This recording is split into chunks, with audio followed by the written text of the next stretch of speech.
I'm here to tell you that you actually do get to transform the world every day by your actions.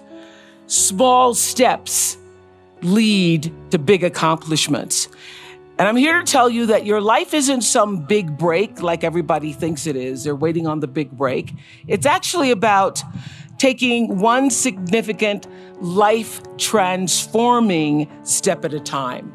So you can pick a problem, literally any problem. The list is long because there's gun violence and economic inequality, and there's media bias, and the homeless need opportunity, and the addicted need treatment, and the dreamers need protection. The prison system needs to be reformed. The social safety net needs saving. Misogyny needs to stop. And the truth is, you cannot fix everything. But what you can do here and now is make a decision, because life is about decisions. And the decision is that you will use your life in service. You will be in service to life, and you will speak up, you will show up, you will stand up, you will sit in, you will volunteer, you will vote, you will shout out, you will help, you will lend a hand, you will offer your talent and your kindness however you can, and you will radically transform whatever moment you're in, which leads to bigger moments. Because the truth is, success is, it's a process. You can ask anybody who's been successful. And so service is not just about when you're getting served. It's truly everything.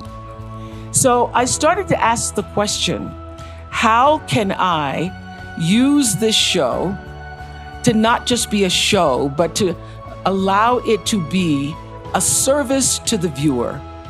And that question of how do we serve the viewer transformed the show. And because we asked that question every single day from 1989 forward, with the intention of only doing what was in service to the people who were watching, it is why no matter where I go in the world, on any given day, somebody comes up to me and says, I watched your show. It changed my life. I've been watching since I was 5 years old until I went from DVR to VCRs to now streaming. People watched and were raised by that show. I did a good job of raising a lot of people, I must say. And that happened because of an intention to be of service. So I live in this space of radical love and gratitude. Truly, I feel the most beautiful life that you can imagine. I sit around trying to think of who could have a better life.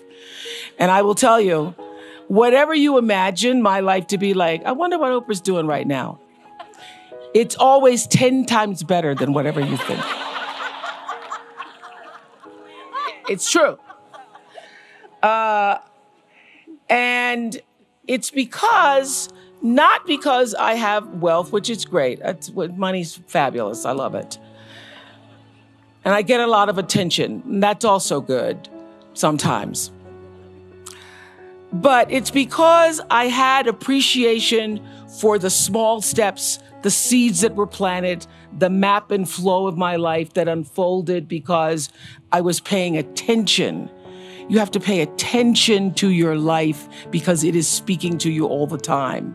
And the bumps in the road and the failures that pointed me in a new direction and led me to a path made clear. That is what I'm wishing for you today, your own path made clear. And I know that there is a lot of anxiety, a lot about what the future holds and how much money you're going to make. But your anxiety does not contribute one iota to your progress, I'm here to tell you. It does the opposite. Look at how many times you worried and you were upset and you didn't think you were going to make it through the block. I got that text a couple months ago. And here you are today. You made it. And I'm here to tell you that you're going to be more than okay. So take a deep breath with me right now and repeat this. Everything is always working out for me. I want to hear it. Everything is always working out for me. That's my mantra. Make it yours. Everything is always working out for me because it is, and it has, and it will continue to be as you forge and discover your own path. Your purpose is to do what you have to do until you can do what you want to do. So here's the truth. For years, I had a job. And through that job, doing a lot of things that I actually didn't want to do, I got demoted and discovered my life's calling. So I was on the air as a reporter. My job ended when I was 28 years old. But I'd been working in radio, got my first job in radio at 16, was hired in television at 19. And it was a job because every day I felt like, I don't know if this is really what I'm supposed to be doing. But my father was like, you better keep that job.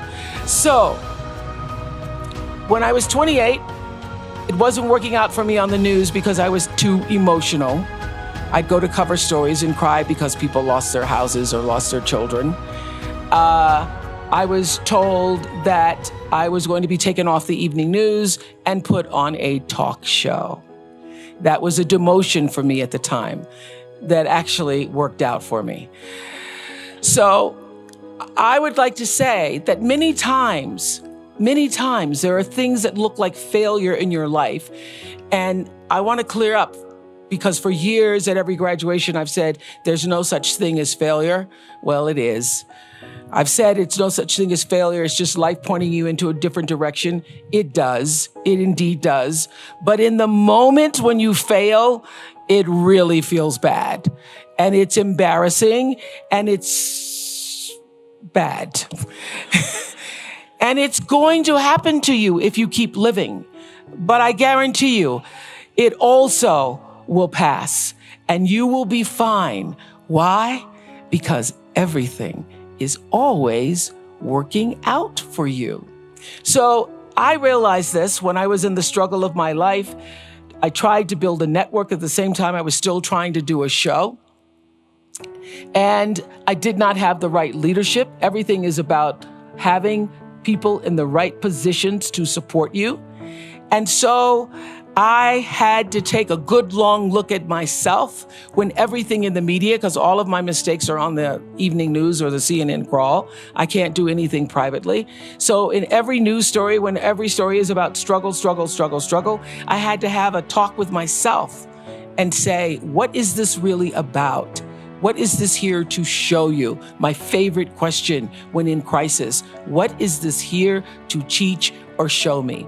Jeff Weiner, one of my friends and founder of LinkedIn, says that failure is what's going to humble you. It helps you realize how fleeting success can be, at least traditional measures of success, because you realize that to some extent, how it is just beyond your control. And you invest less in it in terms of the way you define yourself. Success in terms of achieving objectives, in terms of manifesting a mission, in terms of manifesting a vision, that's all good, especially if what you do can create good in the world. But to the extent that you start to define yourself through traditional measures of success, to the extent that that's your source of self-esteem, you're destined to be unhappy because you cannot control it. Jack Canfield, Chicken Soup for the Soul, another one of my thought leaders that I admire, says, the greatest wound we've all experienced is somehow being rejected for being our authentic self. And as a result of that, we then try to be what we're not to get approval, love, protection, safety, money, whatever that is. And the real need for all of us really is to reconnect with the essence of who we really are, re-own all the disowned parts of ourselves, whether it's our emotions, our spirituality, whatever. We all go around hiding parts of ourselves. He says he was with a Buddhist teacher a number of years ago, and that teacher said, here's the secret. If you were to meditate for 20 years, this is where you'd finally get to. Just be yourself, but be all of you. So I've made a living, not a living, but a real life from being true to myself, using the energy of my personality to actually serve the purpose of my soul. And that purpose, I'm here to tell you, gets revealed to you daily. It is not just one thing. It is the thread that is connecting the dots of everything that you do. So when I first started television at 19, as I said, I was just happy to have a job. But later, through experience, trial, error, some failures, recognized that my true purpose was to be an inspiration and a force for good, to allow people to see the best of themselves through the work and the stories that we were able to tell.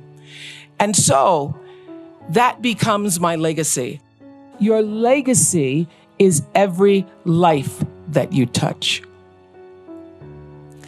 And that I repeat everywhere because it's true. It's not one thing, it's everything. And the most important thing is how you touch other people's lives. Every day you're carving out the path, even when it looks like you're not. All your actions are creating equal and opposite reactions, which is the third law of motion in physics. What you put out is coming back. How you think and what you do is already being done unto you. That is my religion. I live by that. You have to act as if it's possible to radically transform the world, and you have to do that all the time.